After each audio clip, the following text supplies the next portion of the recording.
जय Hind students, sunrise classes में आपका स्वागत है।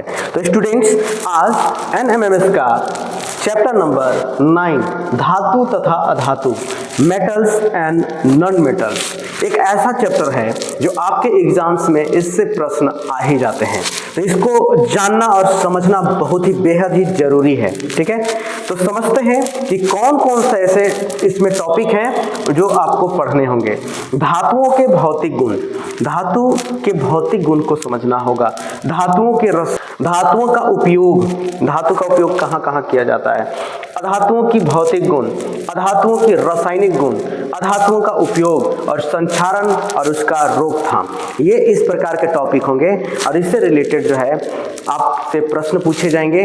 ऑब्जेक्टिव प्रश्न इसमें शामिल है ना। तो सारे बच्चे एकदम लास्ट तक वीडियो को वॉच करिए, ठीक है। और एग्जाम आपका जो है होने वाला है तो उसमें आप इससे रिलेटेड प्रश्न को आसानी से हल कर पाएंगे। ओके, तो यहाँ पे आप लोग समझेंगे धातु। अगर देखा जाए तो धातु है क्या, आपसे पूछा जाएगा कि धातु है क्या। देखिए, वे तत्व जो ऊष्मा तथा विद्युत का चालन करते हैं, ठीक है, वे तत्व जो ऊष्मा और विद्युत का चालन करते हैं वो क्या कहलाते हैं, धातु कहलाते हैं। एकदम सीधी सी बात है, क्योंकि देखिए विद्युत का चालन अगर यहाँ पे देखा जाए तो ज्यादातर धातु ही करते हैं। अधातु में एक अपवाद है ग्रेफाइट, लेकिन धातु जो होते हैं अधिकतर, मतलब अधिकतर क्या, सारे जितने भी धातु हैं वो सारे धातु जो हैं विद्युत का चालन करते हैं। अथवा धातु वे तत्व होते हैं जो इलेक्ट्रॉन त्याग करके धनायन बनाने की प्रवृत्ति रखते हैं। ठीक है, ये विद्युत धनात्मक होते हैं, विद्युत धनात्मक होते हैं। अगर हम थोड़ा सा एग्जाम्पल के तौर पर आप लोगों को हम बताएं कि विद्युत धनात्मक कैसे होते हैं, तो यहाँ पे आप समझेंगे जैसे कि मान लीजिए कि कोई परमाणु, कोई धातु, जैसे कि मैग्नीशियम है, ठीक है, मैग्नीशियम है और ये क्या करते हैं, इलेक्ट्रॉन का मान लीजिए त्याग करते हैं। अगर इलेक्ट्रॉन का त्याग करेगा, यानी मान लीजिए इलेक्ट्रॉन का त्याग करेगा 2 गो, तो यहाँ पे 2 प्लस आ जाएगा और ये इलेक्ट्रॉन आपका 2 इलेक्ट्रॉन हो जाएगा। यानी कहने का मतलब है कि मैग्नीशियम क्या करता है, जब इलेक्ट्रॉन का त्याग करता है तो वो क्या हो जाता है, धन आयन में बदल जाता है। आपको पता है कि किसी परमाणु के ऊपर प्लस या माइनस में जब लिखा होता है तो प्लस वाला जो होता है वो धन आयन होता है और माइनस में जो लिखा रहता है वो ऋण आयन होता है। जब कोई परमाणु इलेक्ट्रॉन का त्याग करता है तो धन आयन में बदल जाता है, जब कोई परमाणु इलेक्ट्रॉन ग्रहण करता है तो वो ऋण आयन में बदल जाता है। क्लियर है। यहाँ पे हम समझेंगे जैसे कि मैग्नीशियम का परमाणु संख्या होता है 12, कितना होता है, 12 होता है। इसका इलेक्ट्रॉनिक विन्यास अगर करें तो 282 होता है, ठीक है। और बाहरी कोश में इसका इलेक्ट्रॉन कितना होता है, 2। तो 2 इलेक्ट्रॉन जो है वो क्या करेगा, त्याग कर देगा, इसलिए ये धन आयन हो जाएगा।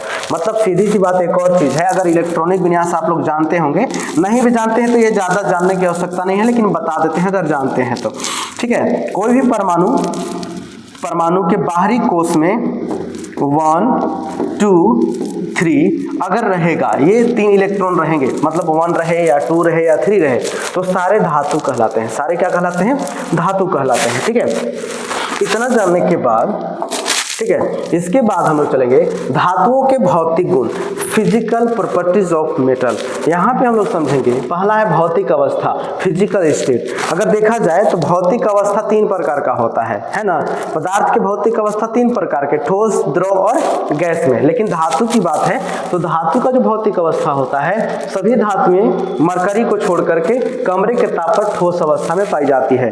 मरकरी को छोड़ दिया जाए, पारा को, पारा जो होता है वो कमरे के ताप पर द्रव अवस्था में होता है, एकमात्र ऐसा धातु है। बाकी सारे धातु जो हैं वो क्या है, वो ठोस अवस्था में पाए जाते हैं। धात्विक चमक, मेटालिक, है ना, लस्टर, यानी कि धात्विक चमक आप देखेंगे यहाँ पे तो सभी धातुओं में एक चमक होती है, यह चमक धात्विक चमक कहलाता है। ठीक है, याद रखिएगा, मतलब धातुएं चमकीली होती है। धात्विक चमक के कारण ही इनका प्रयोग ज्वेलरी तथा सजावट की वस्तु बनाने में किया जाता है। यानी कि एक प्रकार से देखिए श्रृंगार के लिए, है ना, ज्वेलरी बनाने के लिए धातु का ही प्रयोग किया जाता है, क्योंकि ये चमकीले होते हैं, चमकते हैं।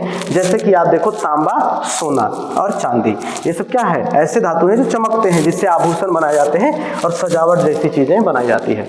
आगे चलते हैं, आघात वर्धनीयता, है ना। आघात वर्धनीयता, अगर यहाँ पे आपको मैलिएबिलिटी कहते हैं इसको, धातुओं का वह गुण जिसके कारण उन्हें पीट कर पतली चादर यानी चादर बनाई जाती है आघात वर्धनीयता कहलाती है। सोना तथा चांदी सर्वाधिक आघात वर्धनीय धातुएं हैं। आघात वर्धनीय का मतलब सीधी सी बात है बच्चों, देखिए जब कोई धातु को पीटते हैं ना तो पीटने के बाद वो चूर चूर नहीं होता है, वो पतला एक प्लेट जैसा बन जाता है ना, इसलिए उसको कहा जाता है आघात वर्धनीयता। मतलब उस पर आघात करिएगा तो वो क्या है, सह लेगा, मतलब चपटा हो जाएगा लेकिन चूर चूर नहीं होगा। ठीक है, ये चीज है। अब यहाँ पे चलेंगे तन्यता। तन्यता में आप देखेंगे कि धातुओं का वह गुण है जिसके कारण इन्हें खींचकर पतले तारों में बदला जा सकता है, परिवर्तित किया जा सकता है, ये तन्यता कहलाता है। याद रखिएगा, जब हम धातु को खींच करके पतला तार जैसा बना देंगे तो उस गुण को क्या कहेंगे, तन्यता कहेंगे। सोना तथा चांदी सर्वाधिक जो है तन्य धातु है। याद रखिएगा, सोना तथा चांदी सर्वाधिक तन्य धातु है। अगर हम 10 ग्राम सोना की बात करें, 10 ग्राम अगर सोना हम लेंगे, ठीक है, याद रखिएगा, अगर 10 ग्राम अगर सोना लीजिएगा तो 10 ग्राम में 2 किलोमीटर तक का वायर बनाया जा सकता है। याद रखिए, कितना, 2 किलोमीटर। 10 ग्राम सोना में 2 किलोमीटर तक वायर बनाया जा सकता है, इतना तन्य वाला धातु है आपका ये सोना। ठीक है, कॉपर तथा एल्युमिनियम के तार विद्युत तारों के रूप में प्रयोग किए जाते हैं।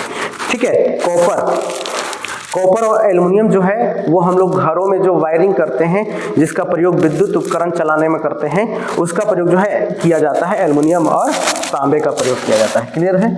आगे जब हम लोग चलेंगे इसके बाद चालकता कंडक्टिविटी, ये क्या होता है कि धातुएं विद्युत धारा और ऊष्मा का क्या करती है, चालन करती है, सुचालक होती है, क्योंकि इनमें मुक्त इलेक्ट्रॉन उपस्थित होते हैं। आपसे पूछा जा सकता है कि धातु विद्युत का चालन क्यों करती है, क्योंकि उसमें मुक्त इलेक्ट्रॉन होता है, इलेक्ट्रॉन त्यागने की क्षमता होता है। ठीक है, और आपको पता है कि इलेक्ट्रॉन के प्रवाह के दर को ही हम लोग विद्युत धारा कहते हैं। ठीक है, तो इलेक्ट्रॉन प्रवाह होगा, ठीक है, वायर में इलेक्ट्रॉन प्रवाह होगा तब जाकर के विद्युत धारा प्रवाहित होता है। क्लियर है। तो यहाँ पे आप समझेंगे, यह ऊष्मा को एक सिरे से दूसरे सिरे पर बहुत शीघ्रता से संचारित करती है, जैसे चांदी और तांबा। मतलब आपसे अगर पूछा जाए, ठीक है, विद्युत का सबसे अच्छा अगर चालक कोई है तो चांदी है। याद रखिएगा, विद्युत का सबसे अच्छा चालक चांदी है। ठीक, विद्युत तथा ऊष्मा के सर्वश्रेष्ठ चालक हैं, जबकि लेड जो पीबी ऊष्मा का कुचालक है, यानी कि पीबी जो है ऊष्मा का सबसे अच्छा चालन करता है। याद रखिएगा, कौन, पीबी यानी कि लेड शीशा। ठीक है, ये याद रखिएगा। कठोरता, हार्डनेस, देखिए ज्यादातर जो धातुएं होती है कठोर होती है, लेकिन कुछ के बारे में आप लोग बताते हैं। साधारण ताप पर अधिकांश धातुएं कठोर होती है, इसलिए इन्हें काटना कठिन होता है, लेकिन सोडियम जो और पोटेशियम तथा मैग्नीशियम मृदु धातुएं हैं, इसको चाकू से आसानी से काटा जा सकता है, चाकू से। ठीक है, अब इसके बाद जो है गलनांक तथा क्वथनांक। ठीक है, मेल्टिंग एंड बॉइलिंग पॉइंट, इसका जानेंगे। गलनांक क्या, क्वथनांक। अधिकतर धातु जो होते हैं उसका गलनांक तथा क्वथनांक क्या होता है, उच्च होता है। गलनांक किसको कहते हैं, है ना, वह तापमान जिस पर कोई पदार्थ, ठीक है, गलना शुरू हो जाता है, यानी पिघलना शुरू हो जाता है, तो उसको क्या कहते हैं, गलनांक कहते हैं। और एक आपका हो गया बॉइलिंग पॉइंट। बॉइलिंग पॉइंट क्या होता है, जब कोई पदार्थ, ठीक है, जब कोई पदार्थ, या फिर कह सकते हैं कि वह तापमान जिस पर कोई पदार्थ उबल जाता है या फिर उबलना शुरू कर देता है, तो उस तापमान को क्या कहते हैं, बॉइलिंग पॉइंट कहते हैं। ठीक है, अब इनके अतिरिक्त गैलियम तथा सीजियम के गलनांक भी अत्यंत निम्न, यानी 30 डिग्री सेल्सियस तथा 28 डिग्री सेल्सियस होते हैं, तथा ये हाथ पर रखने पर ही पिघल जाता है। गैलियम और जो सीजियम होता है, हथेली में रखिएगा ना तो क्या हो जाएगा, पिघल जाएगा। तो यानी 30 डिग्री सेल्सियस या 28 डिग्री सेल्सियस पर भी पिघल जाते हैं। आगे चलते हैं धातुओं के रासायनिक गुण। हम लोग धातुओं के रासायनिक गुण को समझेंगे। रासायनिक गुण देखिएगा, सबसे पहले तो धातु यानी ऑक्सीजन के साथ अभिक्रिया करता है। याद रखिए, जब धातु जो होता है ऑक्सीजन से अभिक्रिया करके वो क्या बनाता है, धातु ऑक्साइड बनाता है। याद रखिए, धातु जब ऑक्सीजन से अभिक्रिया करता है तो क्या बनाता है, धातु ऑक्साइड बनाता है। कुछ धातु को ले लेते हैं, जैसे कि आपका यहाँ पे सोडियम आ गया। सोडियम जब ऑक्सीजन से अभिक्रिया करेगा, ठीक है, सोडियम जब ऑक्सीजन से अभिक्रिया करेगा तो क्या बनाएगा, सोडियम ऑक्साइड बनाएगा। क्या बनाएगा, सोडियम ऑक्साइड बनाएगा। और मैग्नीशियम जब ऑक्सीजन से अभिक्रिया करेगा तो मैग्नीशियम ऑक्साइड बनाएगा। एल्युमिनियम जब ऑक्सीजन से अभिक्रिया करेगा तो एल्युमिनियम ऑक्साइड बनाएगा। याद रखिएगा, ठीक है, ये चीज है। मतलब कि धातु जब ऑक्सीजन से अभिक्रिया करता है तो क्या बनाता है, वो धातु ऑक्साइड बनाता है। इसी तरह से अगर मान लीजिए कि लोहा में जंग लग जाएगा, मान लो लोहा में जंग लगता है ना, तो लोहा में जो है वो जंग लग गया। अब लोहा में जंग लगेगा तो कैसे लगता है, तो ऑक्सीजन, नम ऑक्सीजन से अभिक्रिया करता है और क्या बनाता है, यहाँ पर नम ऑक्सीजन से अभिक्रिया करके यहाँ पे जो है बनाता है क्या, आयरन ऑक्साइड बनाता है। क्या बनाता है? आयरन ऑक्साइड बनाता है, याद रखिए। तो ये चीज़ है। अब इसके बाद जो है हम लोग यहाँ पे आगे चलेंगे, जल के साथ अभिक्रिया। ठीक है, तो याद रखिए कुछ धातुएं जल से अभिक्रिया करती है, कुछ धातुएं अभिक्रिया नहीं करती है। देखिए विभिन्न धातुएं जल के साथ विभिन्न प्रकार से क्रिया करती है। धातुओं की जल से क्रिया द्वारा हाइड्रोजन मुक्त होता है और सोडियम धातु जल के साथ बहुत तेजी से क्रिया करती है। यहाँ पे समझिएगा, जैसे सोडियम है, सोडियम को जैसे ही जल में डालेंगे वो बहुत तेज गति से अभिक्रिया करेगा और उससे जो है हाइड्रोजन गैस मुक्त होगा। क्या होगा? हाइड्रोजन गैस निकलेगा, याद रखिए। मैग्नीशियम में जल की अभिक्रिया करके मैग्नीशियम हाइड्रोक्साइड बनाएगा और हाइड्रोजन गैस इसमें मुक्त करेगा। ठीक है, जिंक जल से अभिक्रिया करेगा, हाइड्रोजन गैस मुक्त करेगा। एल्युमिनियम जल से अभिक्रिया करेगा, एल्युमिनियम ऑक्साइड हाइड्रोक्साइड बनाएगा और हाइड्रोजन मुक्त करेगा। मतलब इससे बात साफ होती है कि जब धातु जल से अभिक्रिया करता है तो हाइड्रोजन गैस मुक्त करता है, याद रखिएगा। क्या करता है? हाइड्रोजन गैस मुक्त करता है। आगे हम लोग चलेंगे, अम्लों के साथ अभिक्रिया, रिएक्शन विथ एसिड, यानी कि ये जो धातु होते हैं वो अम्लों से अभिक्रिया करते हैं तो क्या करते हैं? याद रखिएगा, जब धातु अम्ल से अभिक्रिया करता है तो अम्ल से अभिक्रिया करता है तो लवण और हाइड्रोजन गैस बनाता है ना। जब कोई धातु अम्ल से अभिक्रिया करता है तो क्या बनाता है? लवण बनाता है और हाइड्रोजन गैस मुक्त करता है। कुछ एग्जांपल हम लोग यहाँ पे देख लेंगे।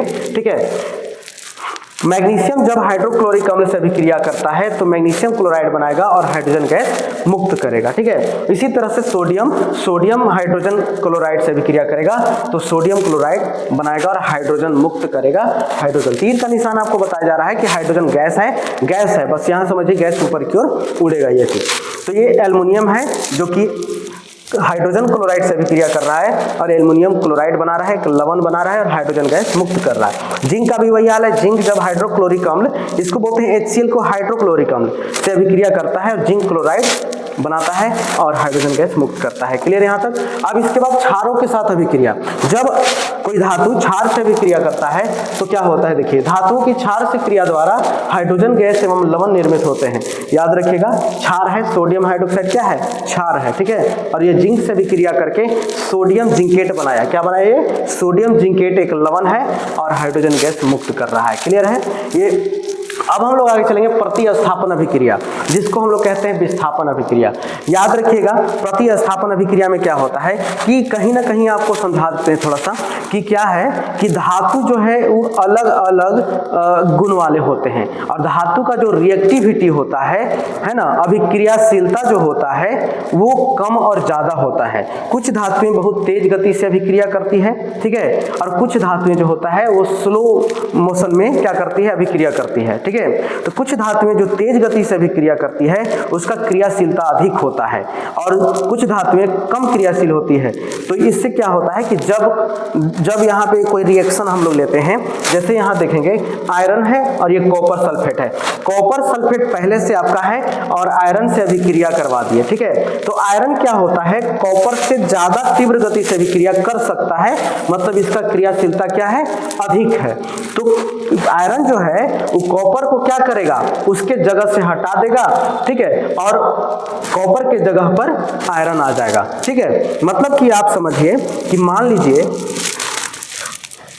है ना, कोई व्यक्ति है, ठीक है, या फिर मान लीजिए कोई व्यक्ति है जो कि कॉपर सल्फेट के साथ है, यानी सल्फेट के साथ क्या है? कॉपर है, और ये आया है ना, आयरन आया और जैसे ही आया कॉपर कहता है कि हुजूर हम जो है आप आ गए, हम उठते हैं, और ये क्या होता है? उठ जाएगा और ये क्या हो जाएगा?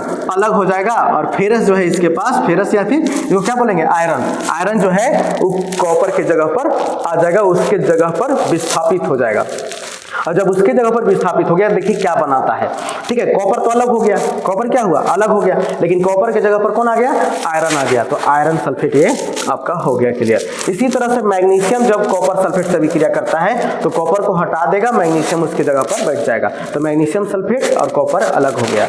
यहाँ पे आप देखेंगे जिंक जब कॉपर सल्फेट से अभिक्रिया करेगा तो जिंक जो है वो कॉपर को हटा देगा, जिंक सल्फेट बन गया और कॉपर अलग हो गया। कुछ इस तरह से जो है अभिक्रियाएं संपन्न होती है और इस तरह की अभिक्रियाएं जो है वो प्रतिस्थापन अभिक्रिया या विस्थापन अभिक्रिया कहलाती है। ठीक है, याद रखिएगा क्या कहलाती है, विस्थापन अभिक्रिया।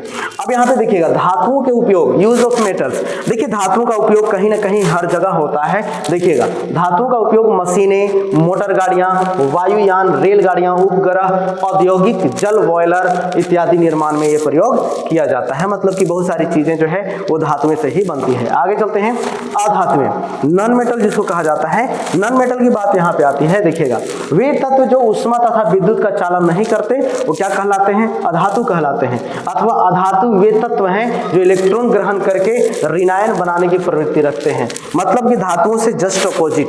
याद रखिएगा अधातु किसको कहते हैं, तो अधातु क्या होता है, जो विद्युत का चालन नहीं करता है, ठीक है, जो उष्मा का चालन नहीं करता है, वो क्या कहलाता है, वो कहलाता है आपका अधातु। ठीक है, क्या कहलाता है, अधातु कहलाता है। ठीक, और जो क्या करते हैं, इलेक्ट्रॉन ग्रहण करने की प्रवृत्ति रखते हैं। धातु में क्या था कि धातु इलेक्ट्रॉन त्याग करने की प्रवृत्ति रखते थे, लेकिन इलेक्ट्रॉन क्या करेगा, ये अधातु क्या करेंगे, इलेक्ट्रॉन ग्रहण करने की प्रवृत्ति रखते हैं और ये विद्युत ऋणात्मक होते हैं। क्योंकि पहले बता चुके हैं कि जब परमाणु कोई इलेक्ट्रॉन ग्रहण करता है तो उस पर माइनस चार्ज आ जाता है, यानी कि नेगेटिव आवेश आ जाता है। क्लियर है। अधातुएं विद्युत ऋणात्मक होती है। अधातुएं आघात वर्धनीय व तन्य नहीं होती है परंतु भंगुर होती है। यानी कि जब कोई अधातु को पीटेंगे हथौड़े से तो चूर चूर हो जाएगा, वो चपटा प्लेट जैसा नहीं होगा, वो चूर चूर हो जाएगा, इसलिए इसको भंगुर कहते हैं। ठीक है, जैसे कार्बन, कोयला को आप पीटिए ना, कैसे हो जाएगा, कोयला को पीटिएगा तो क्या होगा, चूर चूर हो जाएगा। ठीक है, नाइट्रोजन, सल्फर, ये सब क्या है, चूर चूर होने वाले हैं। इनके अतिरिक्त कार्बन के दो अपरूप होते हैं, एक हीरा होता है, एक ग्रेफाइट भी होता है, जो कि एक प्रकार का अधातु है सब। और हीरा तो जानते हैं कि दुनिया में जितना भी वस्तु है सबसे ज्यादा कठोर ये आपका अधातु है। अधातुएं ठोस, द्रव एवं गैस तीनों अवस्था में पाई जा सकती है। केवल ब्रोमीन ही सामान्य ताप पर एक द्रव अधातु है। मतलब कि अगर देखा जाए यहाँ पर देखिएगा, हाँ, यानी कि यहाँ पे देखिएगा ब्रोमीन ही एक सामान्य ताप पर क्या होता है, द्रव अवस्था में पाया जाता है। मतलब कि ब्रोमीन क्या है, वो सामान्य ताप पर या कमरे के ताप पर द्रव अवस्था में पाया जाता है। याद रखिए कौन, ब्रोमीन है, एक अधातु है। क्लियर है। अब इसके बाद जो है आगे हम लोग चलेंगे अधातुओं के भौतिक गुण। भौतिक गुण कौन कौन पता है आप लोगों को, अधातुओं के मुख्य भौतिक गुण कौन, अतन्यता, यानी कि इसका कौन सा गुण होता है, अतन्यता। अधातु तन्य नहीं होती है, सीधी सी बात है, इसका तार नहीं बना सकते हैं। भंगुरता, भंगुरता क्या, पीटने पर ये क्या होता है, चूर चूर हो जाता है, हथौड़े से पीटिएगा तो। ठीक है। कठोरता, अधिकांश ठोस वस्तुएं जैसे सल्फर और फास्फोरस क्या होते हैं, मुलायम होते हैं, जबकि कार्बन का अपरूप हीरा जो है सबसे कठोर पदार्थ है। धात्विक चमक, मेटालिक लस्टर, यानी कि सामान्य जो सामान्यतः धातु में कोई विशेष चमक नहीं होता है, इनकी सतह मलिन ड्यूल होती है। जैसे सल्फर तथा फास्फोरस दोनों अधातु में कोई चमक नहीं होती है, अर्थात ये मलिन होती है, जबकि आयोडीन, ग्रेफाइट चमकीले होते हैं। अपवाद में देखिए तो कुछ धातु है आयोडीन और ग्रेफाइट, जो कि ग्रेफाइट पेंसिल का जो नीब होता है ना वो ग्रेफाइट से ही बनता है, तो ग्रेफाइट का जो पेंसिल का नीब होता है चमकता है ना, बिल्कुल चमकता है। आयोडीन भी चमकता है, तो ये अपवाद में है, जो कि अधातु चमकीले होते हैं। अब यहाँ पे विद्युत एवं ऊष्मीय चालकता, यानी कि ये जो है विद्युत का चालन नहीं करता है, अधातु क्या करता है, विद्युत का चालन नहीं करता है। ठीक है, और ये जो है उष्मा का भी चालन नहीं करता है, तो ये अपवाद है। अपवाद ग्रेफाइट है जिसमें मुक्त इलेक्ट्रॉन होते हैं, इसी के वजह से जो है ये क्या करता है, विद्युत का चालन करता है। याद रखिएगा ग्रेफाइट क्या करता है, विद्युत का चालन करता है अधातु होने के बावजूद भी। तो एक अपवाद है, एग्जाम में पूछा जाता है कि कौन सा ऐसा धातु है जो विद्युत का चालन करता है, तो वो ग्रेफाइट आपका होगा आंसर। आगे चलते हैं गलनांक, क्वथनांक, है ना। अधातुओं के गलनांक तथा क्वथनांक कम होते हैं, अर्थात वे निम्न ताप पर ही वाष्पीकृत हो जाते हैं, यानी कि उबलने लगते हैं, पिघलने लगते हैं। परंतु कार्बन, बोरॉन और सिलिकॉन जो होता है गलनांक व क्वथनांक कुछ होते हैं। कुछ ऐसे धातु हैं जैसे कार्बन और ये सिलिकॉन और बोरॉन, ये जो है उच्च ताप पर ही क्या होते हैं, पिघलते हैं। तो याद रखिएगा ये आपका अपवाद में है।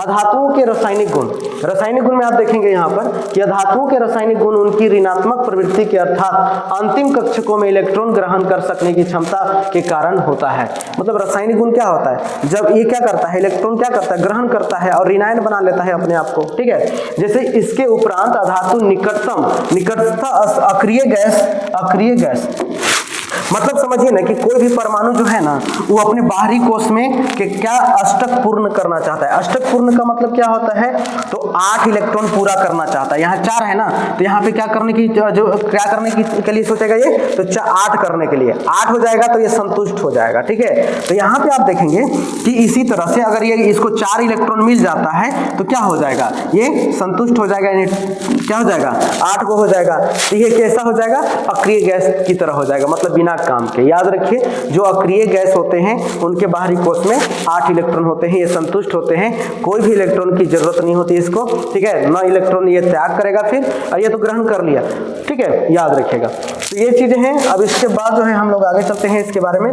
देखिए ऑक्सीजन से अभिक्रिया, देखिए अधातु क्या करती है, अधातु जो होता है ऑक्सीजन से अभिक्रिया करता है और अधातु ऑक्साइड बनाता है, सीधी सी बात है। ठीक है, अब जल से अभिक्रिया, तो अधातु में जल से अथवा भाप से क्रिया करके हाइड्रोजन गैस उत्पन्न नहीं करती है, क्योंकि इनके द्वारा जल में हाइड्रोजन को इलेक्ट्रॉन प्राप्त नहीं होता है। याद रखिएगा, यानी कि जल से अभिक्रिया ही करता तो है लेकिन हाइड्रोजन गैस मुक्त नहीं करता है। आगे चलते हैं तनु अम्ल से अभिक्रिया, रिएक्शन विथ एसिड्स। तो याद रखिए तनु अम्ल किसको बोलते हैं, देखो तनु का मतलब कि एक प्रकार से कहिए कि अम्ल की मात्रा कम और जल की मात्रा ज्यादा, और अम्ल की मात्रा कम और जल की मात्रा अगर ज्यादा हो गया तो उसको हम कहेंगे क्या चीज, तनु अम्ल कहेंगे। बस सीधी सी बात है कि अम्ल में हम लोग क्या करेंगे, है ना, यानी कि जल में ज्यादा जल मिला देंगे अम्ल में। क्लियर है। अधात्में तनु अम्लों से अभिक्रिया करके हाइड्रोजन गैस उत्पन्न नहीं करती है, क्योंकि अधात्में इलेक्ट्रॉन ग्राही प्रवृत्ति की होती है, इसलिए हाइड्रोजन गैस मुक्त नहीं करती है। अतः इनके द्वारा जो H+ आयन को इलेक्ट्रॉन प्राप्ति नहीं होती है, इसलिए इनके द्वारा अम्लों से हाइड्रोजन विस्थापित नहीं होता है। परंतु गर्म व सांद्र अम्लों के साथ अधात्में संबंधित लवण या ऑक्साइड बनाती है। संबंधित क्या लवण बनाती है और ऑक्साइड बनाती है। जैसे सल्फर को हम जब हाइड्रोजन सल्फेट से अभिक्रिया करवा दिए तो सल्फर ऑक्साइड और जल बना रहा है। ठीक है, यहाँ पर देखिएगा सल्फर को जब नाइट्रिक अम्ल से अभिक्रिया करवाएंगे तो ये क्या बना रहा है, हाइड्रोजन सल्फेट और नाइट्रोजन गैस और फिर जल बना रहा है। तो ये चीज होगा, ये क्लियर है। अधातुओं की क्लोरीन से अभिक्रिया, जब अधातु क्लोरीन से अभिक्रिया करता है तो क्या बनाता है, देखिए अधातु में क्लोरीन से अभिक्रिया करके क्लोराइड निर्मित करती है। निर्मित क्लोराइडों की प्रकृति जो है सहसंयोजक होती है, जैसे कि फास्फोरस है और इसका जो अभिक्रिया हम करवा दिए क्लोरीन से। ठीक है, अब क्लोरीन से अभिक्रिया करवा दी क्या बन गया, फास्फोरस क्लोराइड बना दिया। क्लियर है। अब इसी तरह से अधातुओं के उपयोग, अधातुओं के जो है उपयोग हम लोग पढ़ेंगे। यूज ऑफ नॉन मेटल्स, यानी कि अधातु हमारे जीवन के लिए आवश्यक श्वसन के समय इसका उपयोग करते हैं। पौधों की वृद्धि के लिए उपयुक्त उर्वरक में अधातु का उपयोग किया जाता है। अधातु का उपयोग जल शुद्धिकरण प्रक्रम में भी इसका प्रयोग किया जाता है। और अधातु से निर्मित जो बैंगनी रंग के विलयन का उपयोग एंटीबायोटिक के रूप में घाव का मतलब औषधि निर्माण करने में किया जाता है। अब चलते हैं संचारण। देखिए धातुएं क्या होती है ना, जब धातु खुली जगह में रहता है तो उसमें क्या होता है कि ऑक्सीजन का परत जम जाता है, नम वायु उसके संपर्क में आता है, कुछ अम्लों कुछ ऑक्साइड के संपर्क में आता है, तो क्या होता है उसके ऊपर एक परत जम जाता है। जैसे कि मान लीजिए लोहा होता है, लोहा के ऊपर ब्लैक कलर का क्या होता है, जंग लग जाता है। अब ब्लैक कलर का जंग लग जाता है तो क्या होता है, मतलब कि लोहा संक्षारित हो गया, क्योंकि उस पे ऑक्साइड का परत जम गया। ठीक ना, ये चीज होता है। मतलब कि संचारण वायुमंडलीय ऑक्सीजन एवं अन्य गैसों द्वारा धातुओं की सतह पर ऑक्साइडों तथा अन्य यौगिकों की परत बनने के कारण धातु क्षय होने के प्रक्रम को ही हम लोग संचारण बोलते हैं। लोहे का संचारण जंग लगना कहलाता है। लोहा सबसे अधिक प्रयोग की जाने वाली वह धातु है।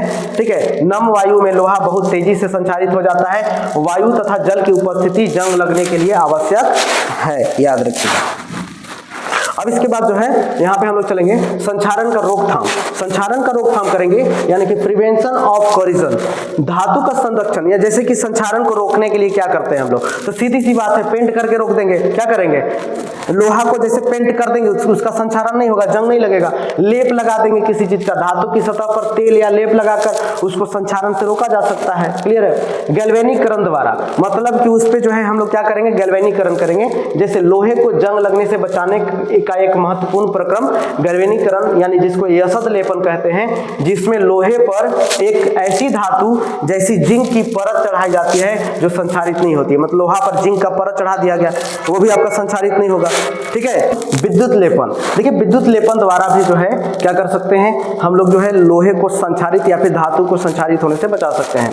लोहे तथा स्टील को संक्षारण से बचाने के लिए उन पर टीन या क्रोमियम की पतली परत चढ़ा दी जाती है जो कि संक्षारित नहीं होती है। यह विद्युत धारा के द्वारा किया जाता है, अतः यह क्रिया विद्युत लेपन कहलाता है। मतलब विद्युत धारा से जो है यह लेपित होता है धातु पर जिंक या क्रोमियम की पतली परत या टीन का। तो यहाँ पे आगे चलेंगे।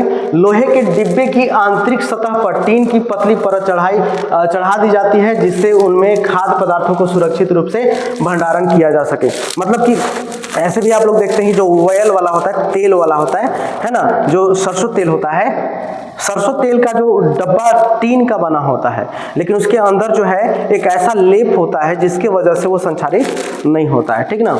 मिश्र धातु बनाकर, अब मिश्र धातु बनाकर भी कर सकते हैं। मिश्र धातु किसे कहते हैं, तो दो धातुओं को निश्चित अनुपात में मिला देते हैं और मिला करके जो है क्या बना देते हैं, मिश्र धातु बनाते हैं। जैसे देखिए कुछ धातुएं अन्य धातुओं के साथ ऐसी मिश्र धातु बनाती है जो कि संक्षारण रोधी होती है।